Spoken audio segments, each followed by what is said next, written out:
مادیت کے اس دور میں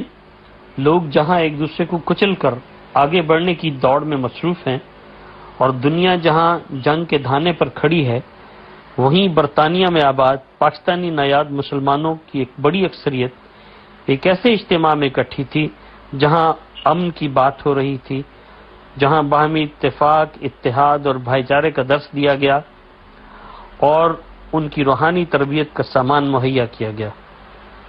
برطانیہ میں اپنی نوعیت کے سب سے بڑے اس 3 روزہ روحانی اجتماع میں دنیا بھر کے 120 ممالک سے بلا تفریق رنگ و نسل اور مذہب و ملت کے افراد شریک ہوئے۔ کہ دنیا عارضی ہے، اس کو مقصود ذات نہ بناؤ، اس کو اپنی زندگی کا مقصد نہ بناؤ، اسی کو سب کچھ نہ سمجھو، یا جیسے نام پر آج دنیا کی سب سے بڑی ضرورت امن ہے، بھائی چارہ ہے، اور اس اجلاس کا جو میں سمجھتا ہوں کہ برطانیہ میں اپنی نوعیت کا سب سے بڑا اجلاس ہوتا ہے، اس میں اتنی کثیر تعداد میں لوگ آتے ہیں، ان سب کا واحد مقصد اور میسج یہ ہے کہ ساری دنیا کے لوگوں کو محبت اور پیار سے رہنا چاہیے، آپس کے اختلافات کو ختم کرنا چاہیے، اور یہی نہیں صرف کافی کہ مسلمان سے نیکی کرے، بلکہ مسلمانوں کو ساری دنیا کے لوگوں سے نیکی کرنی چاہیے۔ تو ہر شخص کو اپنا اپنا مقام سمجھتے ہوئے، ذمہ داری کا احساس کرتے ہوئے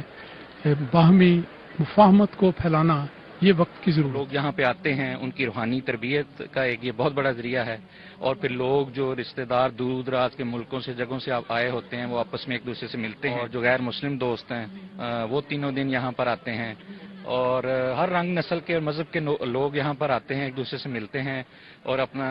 تبادلہ جو خیال ہے ایک دوسرے کے ساتھ اپنے عقائد کا بھی کیا جاتا ہے۔ اور لوگ بھی آ رہے ہیں، اور آپ دیکھیں گے کہ یہاں بہت مختلف قوموں سے، مذاہب سے،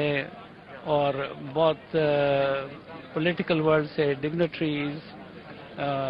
سب اللہ کے فضل سے یہاں اس جلسے میں شامل ہونے کے لیے آئے ہیں، اور ایک بہت ہی اچھا ماحول ہے، ایک روحانی ماحول ہے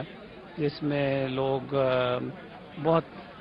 ہر مسلمان فرقے کے، ہر مذہب کے لوگ یہاں شامل ہو رہے ہیں اور شمولیت کر رہے ہیں۔ کیوں؟ کیونکہ اصل جو پیغام اسلام کا ہے وہ چین، امن، عدل اور انصاف کا۔ تو ہمیں یہ بڑی خوشی ہے کہ اتنے حضرات، حسین حضرات شامل ہوئے ہیں اس تقریب میں، اور یہ امید کے ساتھ کہ پیار، امن، چین و محبت کا پیغام ہے، جو اسلام کا پیغام ہے، وہ آپ اس جلسے میں دیں۔ It's a special privilege to be invited because as the head of the Royal Navy, I am very clear that we serve the whole of our nation, the whole of the United Kingdom. It's a wonderful philosophy, and it's one I applaud. I think this is a wonderful gathering of like-minded people, and we're very happy to be here to experience it today. اس اجتماع کی اہم بات یہ تھی کہ 40,000 لوگوں کے کھانے پینے، رہائش اور ٹریفک کا سارا انتظام مقامی کمیونٹی کے افراد نے خود کیا۔ پورے اجتماع میں صرف 2 پولیس والے موجود تھے، جو انتہائی اچنبے کی بات تھی۔ ساتھی رپورٹر عبد المجید کے ساتھ رانا محمود، A1 اناج ٹی وی، آلٹن، برطانیہ۔